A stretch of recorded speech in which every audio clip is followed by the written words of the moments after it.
In the last months of the war, the German army could no longer sustain the front. Casualties were counted by millions. Fuel was scarce and factories were reduced to rubble.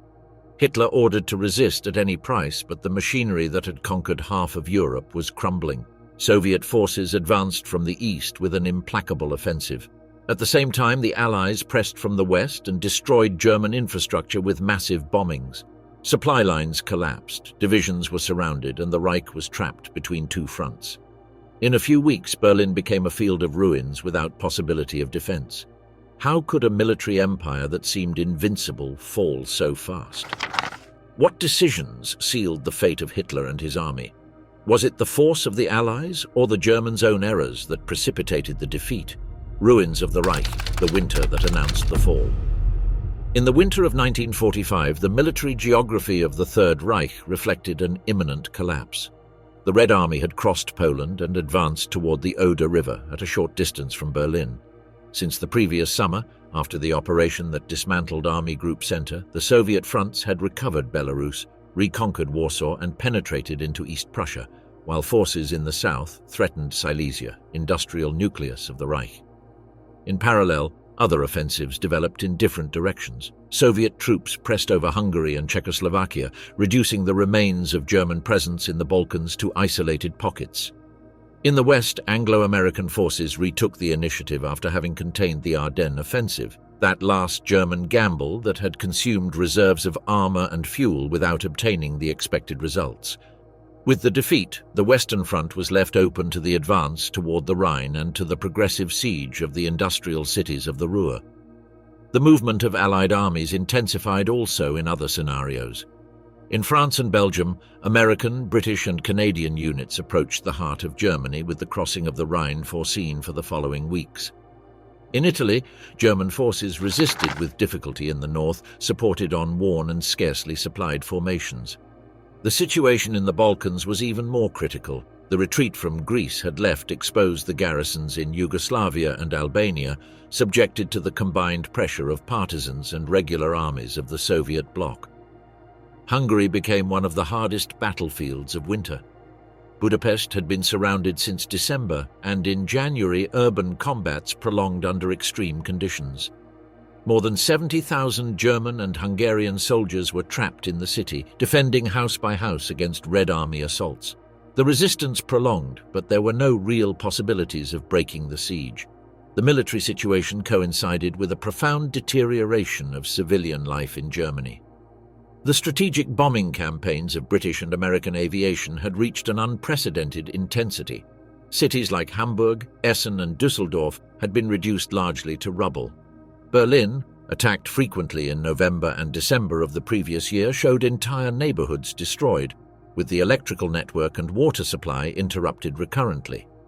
More than a third of the capital's buildings were damaged or unusable. In many cities, underground shelters were saturated and hygiene conditions were minimal. Hunger extended as the rationing system collapsed. Official rations descended constantly, placing themselves below the minimum level necessary to sustain the population. The black market became a habitual resource, although inaccessible for the majority. Lines in front of bakeries and butcher shops were daily and, frequently, ended without any product. At the same time, the movement of millions of refugees from East Prussia, Pomerania, and Silesia added pressure to the collapsed infrastructure of the Reich. The winter was especially harsh, and civilian columns advanced on foot, poorly sheltered and with scarce means of transport, seeking refuge in zones still under German control. On frozen roads and congested ports, scenes of massive displacement occurred that reflected the irreversible character of the collapse. Official propaganda maintained the discourse of a final resistance. The regime spoke of new decisive weapons and of the inevitability of victory. However, the contrast with reality was evident. On January 30th, on the 12th anniversary of Hitler's arrival to power, the dictator pronounced a radio speech that insisted on the defense of the homeland as a matter of survival. The population, exhausted, received those messages with skepticism. Internal reports of the secret police indicated a notable descent of confidence in victory, while the expectation of a near end extended, although it implied defeat. On the Eastern Front, military operations confirmed the magnitude of the crisis. On January 12th, the Red Army launched the Vistula-Oder offensive, employing a contingent of soldiers and material without precedence. In less than 3 weeks, the Soviets covered hundreds of kilometers and reached the Oder, placing themselves in front of Berlin. The speed of the advance surpassed even Soviet forecasts. Warsaw, Lodz, and Poznan were recovered in a matter of days, while East Prussia was practically isolated. Orders proceeding from German command maintained the slogan of resisting each position without strategic retreats. That directive, dictated directly by Hitler, led to the loss of entire formations trapped in siege pockets. The refusal to maneuver left thousands of soldiers prisoners in already decided operations. In Budapest, in East Prussia, and in Silesia, the same pattern repeated. Hitler's definitive transfer to the bunker of the Chancellery on January 16th symbolized the isolation of Nazi leadership. From that moment, the command center was reduced to underground meetings with his immediate circle. Contacts with the population disappeared. Communications were limited to radio and written communiques, carefully controlled to hide the Führer's physical deterioration and the magnitude of defeats. The public image was reduced to the voice transmitted by radio, while in reality Hitler moved with difficulty in the underground corridors. On the Western Front, the Allies had contained the German offensive in the Ardennes in mid-January and retook the advance toward the Rhine. The German operation had sought to divide Allied forces and recover the initiative in Belgium, but the lack of fuel and organized resistance accelerated the failure. With the German retreat, American troops crossed the Meuse, and French ones advanced toward Alsace and Lorraine. Pressure on the western border of the Reich intensified constantly. In Germany, evidence of defeat became visible in each scenario. Women, elderly, and adolescents dug trenches in the surroundings of Berlin. In Hamburg, thousands of people lived in humid basements, subsisting with minimal rations.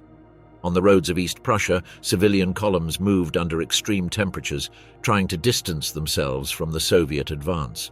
The combination of military collapse, destruction of cities, and social exhaustion marked irreversibly the situation of the Reich in the first months of 1945.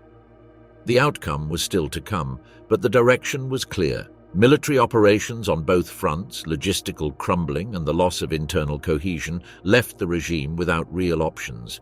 The terrain was prepared for the events that, in the following months, would lead to the final combat in the capital of the Reich. The spectre of the Führer, a command lost in the twilight. In the first months of 1945, Adolf Hitler's image had transformed into something very different from the figure that had dominated Europe few years before. His appearance showed evident signs of physical deterioration. The hunched posture and short steps reflected the loss of firmness. The face, marked by a sickly pallor, let see a broken health that contrasted with the propaganda image still diffused. The totally grayed hair reinforced that impression of premature aging. The constant tremor of the left hand, which he tried to hide, holding it or placing it behind his back, had become one of the most notorious traits. Motor deterioration accentuated with episodes of spasms that extended to the entire arm and, on occasions, to a large part of the body. Writing for long periods became impossible, and orders had to be dictated to secretaries. The dietary regime was reduced to soft meals and low caloric contribution, consequence of chronic digestive problems that included cramps and frequent episodes of diarrhea. These limitations accentuated a state of general weakness. The dependence toward his personal doctor, Theodor Morell, was determinant. Since the end of the 30s decade, Morell had administered to Hitler treatments based on injections of immediate effect. In 1945, that routine had become a daily dependence. Among the preparations figured stimulants like Pervitin, morphine derivatives like Eucadal, barbiturates to induce sleep, and vitamin compounds mixed with animal extracts. The frequent administration of these substances generated a combination of artificial euphoria and profound exhaustion. The effect on behavior was perceptible in military meetings. After receiving injections, Hitler alternated periods of excitement with moments of dejection. On occasions, he interrupted his generals with monologues charged with reproaches, while in other moments he remained inactive for hours. Concentration capacity diminished and orders became contradictory. The immediate environment witnessed fits of fury followed by long intervals of lethargy. Irregular sleep aggravated this pattern. Nocturnal spasms and persistent cough kept him awake, which led to an increase in the use of barbiturates. The cycle of stimulants and sedatives created a double dependence that affected both his physical state and his political and military judgment. The figure of the leader who had projected strength and decision in the past was substituted by a weakened leader conditioned by a continuous chemical regime. In the midst of this deterioration, Hitler maintained absolute confidence in what he called miracle weapons. Since years ago, the regime had promoted the idea of technological innovations capable of altering the course of war. In 1945, that belief intensified.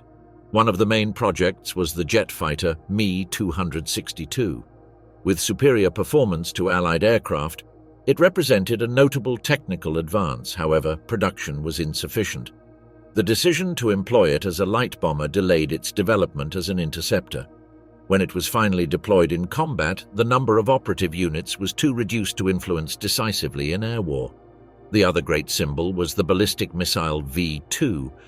Capable of transporting an explosive charge to hundreds of kilometers, it became the first system of this type used in combat. Since September 1944, they were launched against London, Antwerp, and other European cities. The result was local destruction and thousands of civilian victims, but the strategic impact was minimal. The lack of precision, elevated costs, and the demand for strategic resources limited its effect to a mainly propaganda value. The V-1, its precursor, had been employed the previous year as a saturation weapon against England. Thousands of projectiles were launched, but anti-aircraft defenses and the capture of launch bases reduced its efficacy. At the beginning of 1945, the program had lost military utility. Beyond these systems, there existed projects that did not pass the prototype phase. Among them stood out the super-heavy tank Maus, of excessive dimensions to be practical, and the so-called sound cannon, presented as a weapon capable of provoking damage through acoustic waves but never used in combat. Also circulated rumors about nuclear bombs and orbital range aircraft, initiatives that absorbed resources without coming to materialize. The obsession with these weapons responded to the conviction that prolonged resistance would allow reaching a turning point. Hitler repeated that history offered examples of victories based on decisive technological innovations. This vision led him to reject reports that underlined the impossibility of sustaining production and the lack of basic resources. Meetings in the bunker filled with discussions about the speed of the Me-262 or about the destructive capacity of the V-2, while on the fronts the Wehrmacht lacked fuel and cities were devastated by Allied bombings. Faith in technical projects, combined with physical deterioration and substance dependence, configured a leader increasingly distant from military reality. Inside the bunker, the public image of firmness was reduced to a circle of assistants who observed the transformation of a leader into a sick man, sustained by injections and hopes in weapons incapable of altering the correlation of forces. The myth persisted toward the exterior thanks to speeches transmitted by radio, but within the chancellery, the figure of a phantom Führer imposed, clinging to projects that could not avoid the outcome of war. The voice of deception, Goebbels at the edge of the abyss. In the last months of war, Joseph Goebbels maintained his role as architect of Reich propaganda.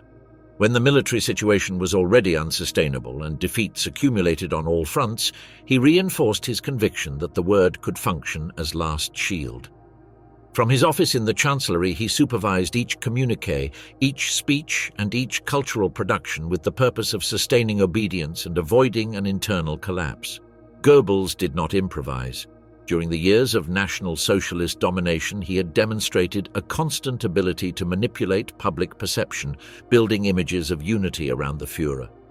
In 1945, with defeat at the doors, he oriented his strategy to maintain the fiction of unbreakable resistance. Propaganda had to present war as a struggle for existence itself, where collective sacrifice was the indispensable condition for survival. One of the symbols of this final stage was the film Kolberg. Conceived time ago, Goebbels decided to premiere it in January 1945, just when Soviet troops reached the borders of the Reich. The argument recreated the defense of the Prussian city of Kolberg against the Napoleonic army in 1807. The message sought to be transparent. Even in desperate circumstances, resistance could lead to honor and moral victory. The production of Kolberg represented an excessive effort. Tens of thousands of soldiers were removed from the front to participate as extras. Scarce resources like horses, weapons, and historical uniforms were diverted toward filming. Quantities of celluloid that industry barely managed to produce in full war were destined to the project. The result was a large-scale feature film, but premiered in an absurd context. Berlin and other cities were under constant bombings and theaters functioned irregularly. The premiere coincided with the anniversary of Hitler's arrival to power, but barely a few projections were realized before the military situation prevented its diffusion. What should be the epic of resistance became a symbol of disconnection between propaganda and reality. Along with cinema, radio remained as essential medium. In January, Hitler pronounced for the last time a public speech transmitted live. It was brief, lacking energy and without defined plan, but presented as proof of firmness. Goebbels complemented that intervention with his own speeches, more frequent and elaborate. He insisted on the idea of total war, concept he had defended since 1943, and described the conflict as an existential confrontation between German civilization and the Soviet threat. Each defeat was presented as a calculated retreat and each lost city as an example of sacrifice. Allied bombings were used as resistance argument. The destruction of Dresden occurred between the 13th and 15th of February 1945, was employed immediately in his rhetoric. Images of ruins and victims were diffused as proof that the enemy sought total annihilation of the German people. In the same line, air attacks over Berlin were described as confirmation of the need to fight until the end. Suffering had to be interpreted as historical sacrifice. The dead in bombings became martyrs and material devastation a proof of the spiritual fortress of the Reich. However, Gestapo reports revealed a different state of mind. In Berlin, the majority of inhabitants centered on getting food and fuel. Official propaganda was heard with indifference and radio was turned on mainly to know air alarms. In Dresden, after the bombing, the effect was not the expected either. There was indignation against the Allies, but voices that accepted defeat as inevitable multiplied. Refugees proceeding from the east related atrocities committed during the Soviet advance, which increased fear, although not confidence, in military recovery. The distance between official discourse and daily experience became evident. Despite this, Goebbels persisted. During March and April, he sustained the idea that Germany had to resist to gain time until a conflict arose between Western allies and the Soviet Union. He presented that eventual fracture as the last opportunity for survival. He repeated that present sacrifice would give fruits when enemies faced each other. The style of his interventions continued being solemn and calculated. He used historical references and epic language to hide the precariousness of the real situation. While Hitler remained increasingly isolated in the bunker, Goebbels became the most audible voice of the regime. His speeches were more frequent than those of the Führer himself and dominated radio propaganda. At the same time, he controlled written press, which continued publishing headlines of supposed victories and counter-offensives, even when the Red Army reached the Oder and placed itself few kilometers from the capital. The propaganda machinery could not counteract daily evidence. Streets covered with rubble and endless lines to get bread or coal spoke louder than any communique. The German people was exhausted, and although some sectors maintained fidelity to the regime, the majority expected only the end. In this phase, propaganda's function was reduced to delaying local surrenders and maintaining discipline through the illusion of still possible resistance. Goebbels persisted in his task until the last moment, convinced that words could substitute facts. In the corridors of the Chancellery, while bombings shook Berlin and Soviets closed the siege, he continued drafting communiques and preparing speeches that tried to sustain a fiction that nobody could believe anymore. Shadows of betrayal, power broken from within. In the final weeks of the Third Reich, when defeat no longer admitted discussion, the apparent unity of Nazi hierarchy began to crack. Oaths of personal loyalty to the Führer, repeated for more than a decade, yielded to survival instinct. In a scenario where military defeat added to internal destruction, some of the leaders closest to Hitler tried to secure their own future by negotiating with enemies. Among them stood out Hermann Göring and Heinrich Himmler, whose personal ambition derived in the most notorious maneuvers of betrayal within the leadership. Hermann Göring had accompanied Hitler since the first years of the movement. As decorated hero of World War I, founder of the Gestapo in 1933 and commander-in-chief of the Luftwaffe, He accumulated power and prestige that placed him as central figure of the regime. In 1941, a decree signed by Hitler himself designated him successor in case of incapacity.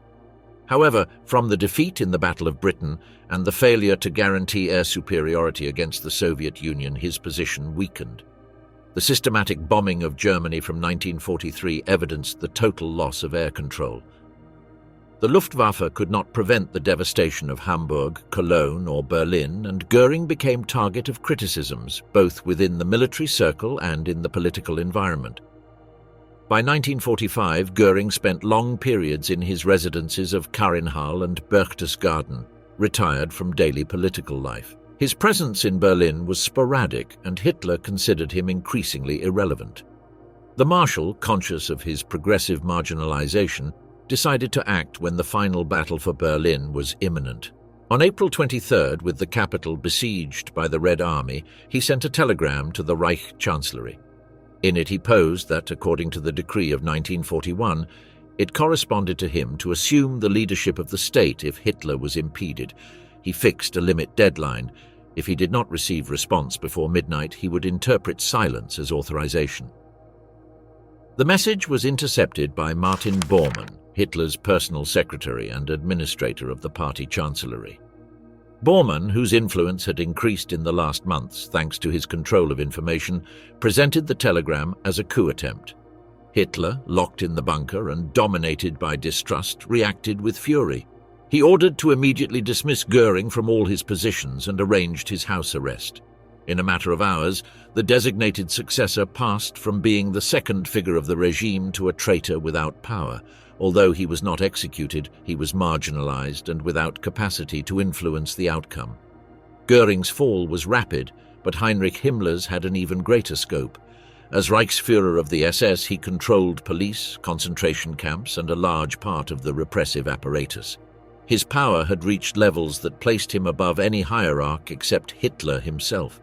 But in the final months, he understood that that same position made him the principal responsible for crimes that would inevitably be judged. Himmler, unlike Goering, did not claim formal succession. His strategy consisted in seeking direct understanding with the Reich's enemies. Since the end of 1944, there existed discreet contacts between SS representatives and the Swedish Red Cross. Through Count Folke Bernadotte, vice president of the organization, humanitarian operations had been managed to free Scandinavian prisoners from German camps. Himmler took advantage of this way to attempt a broader negotiation. His proposal consisted in freeing thousands of prisoners from concentration camps in exchange for political recognition or diplomatic concessions. In practice, he pretended to present himself as a leader capable of guaranteeing an orderly transition and, above all, as a possible ally against the Soviet Union. One of the most notorious attempts occurred with Swiss politician Jean-Marie Musi, to whom Himmler offered to free thousands of Jewish prisoners in exchange for foreign currencies. Although the agreement was not concretized in the form posed, it allowed the partial liberation of reduced groups. In April 1945, a convoy with around 1,700 Jews departed from Bergen-Belsen, heading to Switzerland. It was an isolated exception that Himmler tried to present as humanitarian gesture, although his objective was to gain legitimacy before the Allies. The most risky step took place in Lübeck, where he maintained direct conversations with Bernadotte at the end of April. There he offered the partial surrender of the Reich to British and Americans, deliberately excluding the Soviet Union. His intention was to provoke a division between the Allies and reposition Germany as useful partner against communism. The proposal, however, lacked viability. London and Washington had already agreed with Moscow not to negotiate separately. On April 28th, news of these maneuvers spread through international agencies. Hitler, still in the bunker, received the report with indignation. For him, Himmler's conduct equaled a greater betrayal than Goering's. He not only negotiated behind the Führer's back, but did so with those he had defined as irreconcilable enemies. The reaction was immediate. He dismissed Himmler from all his positions and ordered the expulsion from his circle of trust. Hermann Fegelein, Himmler's liaison in Berlin and Eva Braun's brother-in-law, was arrested in the Chancellery, subjected to a summary council, and executed in the bunker garden. These episodes confirmed the internal disintegration of the regime. In the midst of crisis, Martin Bormann reinforced his position as de facto administrator. He controlled access to the Führer, filtered information, and drafted orders that were still issued from the bunker. He presented news in a way that increased Hitler's distrust toward his collaborators. Thus, while Göring and Himmler were set aside, he consolidated as the most influential figure in the leader's immediate environment. The behavior of Göring and Himmler revealed the fragility of bonds that had sustained the regime for 12 years. Both had been fundamental pillars, one as official successor and marshal of the Reich, another as absolute chief of the SS and architect of the extermination system. In the last days, they became symbols of political decomposition. Their maneuvers demonstrated that the Nazi leadership no longer acted as a bloc, but as a set of individuals in search of personal exits. The Chancellery bunker reflected this dynamic. There, while Hitler insisted on resisting until the end, his principal collaborators undertook clandestine negotiations or sought to escape. The Führer's authority was sustained only in the loyalty of a few, while the rest tried to guarantee their survival. Intrigues, suspicions, and betrayal accusations substituted political coordination. Betrayal in the leadership was not only a symptom of weakness, but also a factor that accelerated collapse. Strategic decisions were made in the midst of confidence crises, and orders lost efficacy. The regime that had proclaimed absolute obedience fragmented from within in the days of its crumbling. The Battle of Berlin advanced without restraint, and Nazi power consumed itself among ruins, desertions, and conspiracies. The decree of death, Germany dragged to sacrifice. In March 1945, when the Reich's collapse was irreversible, Adolf Hitler signed an order destined to drag all Germany in his fall. Known as the Nero Decree, the document established that any infrastructure useful to the enemy had to be destroyed. Factories, bridges, electrical plants, dams, railway lines, fuel deposits, and every resource that could sustain Allied forces. The text affirmed that if the German people was not capable of imposing itself in the struggle, it would demonstrate that it did not deserve to survive. It was not a simple military directive of scorched earth, but a policy of internal devastation that explicitly condemned the population already exhausted by hunger, cold, and bombings. Hitler demanded his generals and administrators execute the order without reserves, even if it meant leaving millions of civilians without means to subsist. The Minister of Armaments, Albert Speer, received direct instructions to organize the systematic destruction of German economy. For years, he had been one of the Führer's closest collaborators, responsible for multiplying war production through intensive use of forced labor and industrial resources. However, in the final months, he took a different stance. He understood that applying the decree equaled condemning the nation to a future of irreparable ruins. Speer decided not to fully comply with orders. Although he formally transmitted them, in practice he dedicated himself to stopping them. He convinced engineers and administrators to ignore specific directives to blow up bridges or destroy industrial plants. In some cases, he gave contradictory instructions. In others, he affirmed that certain objectives were already rendered useless by bombings, which allowed preserving them. His strategy consisted in appearing obedient while obstructing real application. As a result, a good part of infrastructure survived the end of war, although not all. Bridges were demolished in compliance with the decree, especially on the Rhine and Elbe, aggravating civilian misery and hindering supply in the last months. At the same time, the regime organized forced evacuations of prisoners from concentration and extermination camps. As Soviet troops advanced from the east and Western allies penetrated from the west, the SS ordered to transfer tens of thousands of inmates toward the interior of the Reich. The lack of means converted these displacements into a catastrophe. Overcrowded trains transformed into instruments of agony, and in most cases, prisoners were forced to march on foot for hundreds of kilometers under extreme conditions. These transfers are remembered as death marches. The declared purpose was to prevent prisoners from being liberated and could give testimony of the extermination system. But there was also a political calculation. Heinrich Himmler, conscious of imminent defeat, tried to conserve survivors as negotiation cards. By maintaining them under control, he hoped to offer them as exchange currency to Western powers and present himself as valid interlocutor before them. Marches were realized in full winter, with temperatures below zero, scarce feeding and without shelter. Prisoners were forced to walk during the day and sleep in the open. Those who could not continue were executed on the spot by SS guards. Along roads and paths of Silesia, East Prussia and Saxony, bodies remained abandoned, visible to anyone who crossed with the columns. In April 1945, Himmler concretized some gestures of selective liberation. The most known was a convoy with around 1,700 Jews that departed from Bergen-Belsen camp towards Switzerland and managed to cross the border. It was an exceptional case in the midst of lethal evacuations. The great majority of his exchange attempts did not prosper. The Allies were not willing to recognize him as negotiator nor to exchange lives for diplomatic concessions. Testimonies collected after war describe extreme hunger, lack of adequate clothing, and constant violence from guards. German soldiers who crossed with these columns left accounts about the contrast between their own demoralization and brutality against deportees. There were isolated cases of civilians who offered water or food, although doing so implied risk of reprisals. The population in general limited itself to observing the passage of prisoners. The main camps in Poland were evacuated this way.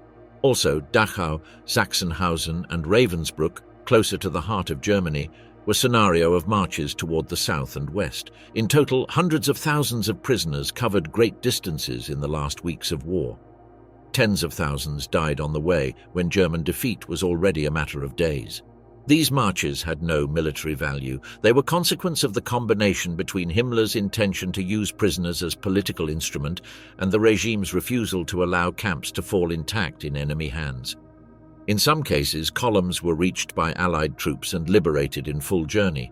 In others, they dispersed in the midst of combat. The majority, however, prolonged until final capitulation. Like the Nero decree, death marches symbolized the regime's disposition to sacrifice civilian population and prisoners in order to maintain the fiction of control. They were expressions of a power that, even in ruins, sought to extend its destruction until the last instant. Berlin in flames, the last citadel of the Reich. In April 1945, the battle for Berlin became the last episode of the European front. The capital of the Reich, once political and military center, was transformed into a field of ruins under constant fire. On April 16th, Marshal Georgy Zhukov initiated the offensive over the Oder River with a force of unprecedented magnitude. In few days, German defenses were overcome and Soviet units advanced toward the heart of the city. German troops tried to resist on the heights of Salo under the command of General Theodor Busse. For several days, positions managed to partially stop the advance, but Soviet superiority of artillery and armor was overwhelming. On April 20th, Hitler's 56th birthday, the first Red Army formations entered Berlin's eastern suburbs. The offensive was accompanied by unprecedented artillery bombardment. Thousands of pieces launched continuous fire against the capital, while Soviet aircraft struck railway nodes, factories, and residential zones. Entire neighborhoods were reduced to rubble, and civilian population sought refuge in basements and metro stations. Casualties increased daily. Urban combat intensified rapidly. Soviet troops, SS units, and Volkssturm militias faced each other building by building. Young people from Hitler Youth received portable anti-tank weapons and were sent against armored columns. Advanced age men were also mobilized in improvised formations. Resistance lacked coordination and was sustained only by the slogan of not yielding. On April 23rd, Berlin was completely surrounded. The city was isolated from the rest of Germany. At that moment, the Chancellery bunker had become the symbolic center of a power that no longer had capacity to exercise effective control. Hitler's birthday, celebrated 3 days before, was testimony of twilight. Instead of the multitudinous parades of previous years, only a reduced group of collaborators came to present greetings in the bunker. That same day, he briefly went out to the Chancellery garden to decorate Hitler Youth combatants. It was his last recorded public appearance.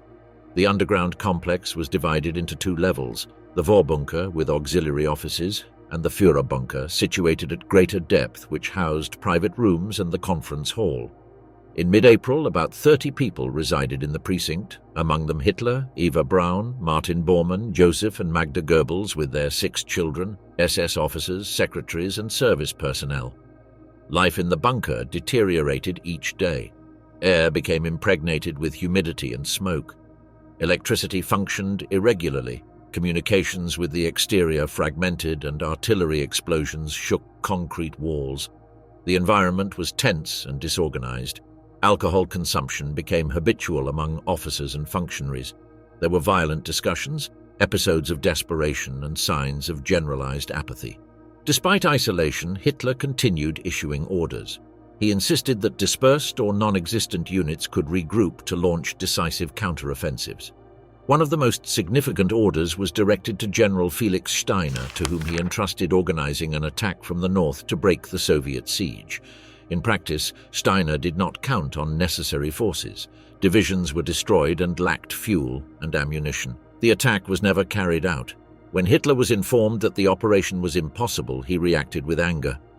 On April 22nd, in the bunker conference room, he exploded in a fury attack against his generals. He accused the Wehrmacht of incompetence, denounced his officers' betrayal, and affirmed that the German people had not been up to the task.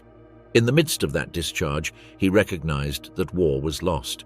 He declared that he would remain in Berlin until the end, but that those who wished could abandon the capital. That declaration was interpreted as de facto renunciation of supreme command. Although he still signed orders, he stopped directing war coherently. In the following hours, several collaborators took advantage of the opportunity to escape the city before the siege closed definitively. After that outburst, Hitler remained long periods secluded in his rooms. Martin Bormann assumed a central role in daily management, while Joseph Goebbels maintained himself as constant companion, decided to remain next to the leader. The morale of those present descended with each news about the proximity of combats. Soviet troops advanced toward Alexanderplatz, the Tiergarten, and Anhalter station. The siege tightened street by street. On April 25th, Soviet forces completed total isolation of the capital. That same day, they linked with American troops on the Elbe River. Germany was divided in two, and Berlin, besieged, became the scenario of final collapse. The absolute fall, the suicide that sealed Nazi fate. At the end of April 1945, the siege over Berlin was total. The Reich Chancellery, converted into ruin under bombings, housed in its underground bunker the last leaders of the regime. There, Adolf Hitler, isolated and physically deteriorated, decided to consummate the end of his political and personal life through acts that would mark the closure of the Third Reich. On April 29th, in the early hours of dawn, Hitler married Eva Braun, his companion for more than a decade, until then kept in the background of official life. The ceremony was brief, presided by a party functionary who descended to the bunker to register the union. After signing the act, the newlyweds shared breakfast with some of those present. That same day, Hitler dictated his political and personal testaments. In the political document, he reiterated accusations against Jews and proclaimed that Germany should continue the struggle. He named Karl Dönitz as president of the Reich and Joseph Goebbels as chancellor. The personal testament bequeathed his private possessions to his family and prohibited the profanation of his body by enemies. In the afternoon of April 30th, Hitler and Eva Braun retired to their private quarters. At approximately 15 hours 30 minutes, a shot was heard. When his aides entered, they found Hitler collapsed on a sofa, dead by a shot to the temple with his Walther pistol. At his side, Eva Braun had ingested cyanide. Following previous instructions, the bodies were wrapped in blankets, transferred to the Chancellery garden, sprinkled with gasoline and set on fire. Soviet artillery explosions already fell in the vicinity. The remains were partially charred and buried in an improvised grave. After Hitler's suicide, Joseph Goebbels briefly assumed as Chancellor, although the authority of the position lacked all effectiveness. In company of his wife Magda, he decided not to survive the regime's fall. Magda Goebbels had the marriage's 6 children come to the bunker. With help from Dr. Ludwig Stumpfegger, the children were sedated with morphine and then poisoned with cyanide capsules. Hours later, on May 1st, Joseph and Magda left the refuge and went to the Chancellery garden. There they committed suicide, he shooting himself in the head and she biting a poison capsule. Their bodies were partially incinerated by SS soldiers. Martin Bormann, Hitler's private secretary and central figure in party administration, tried to escape the night of May 1st to 2nd. Together with a group of officers, he attempted to break through toward the north. They crossed under fire the Weidendammer Bridge in direction of Lehrte station. Bormann carried with him documents and part of the Führer's testaments. In the midst of combats, the group was dispersed. Bormann died in the vicinity of the station. His body was not identified at that moment. For decades, rumors circulated about his survival. In 1972, remains found in Berlin were identified as his through forensic tests. Meanwhile, Heinrich Himmler, chief of the SS, had been expelled from his positions after learning of his attempts to negotiate with Western allies.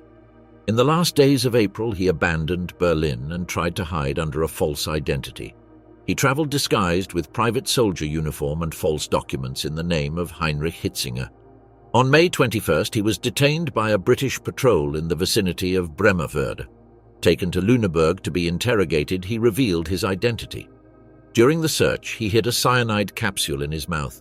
On May 23rd, when being examined by a doctor, he managed to bite the capsule and died in a matter of minutes. His body was buried in an unmarked grave. Hermann Göring, former chief of the Luftwaffe and Hitler's designated successor in 1941, had tried to take power in the last days of April, sending a telegram in which he asked authorization to assume state leadership. Hitler, convinced by Bormann that it was an act of betrayal, dismissed him from all his positions and ordered his arrest. Göring was liberated after Hitler's death and moved toward southern Germany. On May 8th, he presented himself before Americans in Tyrol with a retinue wearing complete uniform and decorations. He pretended to be treated as surrendered head of state. He was conducted to interrogation and subsequently sent to prison, where he became one of the principal accused in the Nuremberg trials. After Hitler's death, Karl Dönitz from Flensburg attempted to negotiate a partial surrender with Western allies to continue resisting against the Soviet Union. Allied powers rejected any separate agreement and demanded total surrender. On May 7th, in Reims, General Alfred Jodl signed the unconditional surrender of all German forces, with effect from midnight May 8th. The next day, in Karlshorst, Berlin, the definitive document was signed before Soviet, British, American, and French representatives. The war in Europe was officially concluded. In Berlin's streets, already occupied by the Red Army, the regime's remains crumbled. News of Hitler's death was transmitted by radio on May 1st. The official communiqué assured that he had fallen fighting until the last breath against Bolshevism in Berlin. The regime thus sought to preserve the image of a leader who had not surrendered. That was the last propaganda message of an apparatus that was extinguishing. In reality, Hitler had died by his own decision inside his bunker, accompanied by his recently married wife and surrounded by a reduced circle.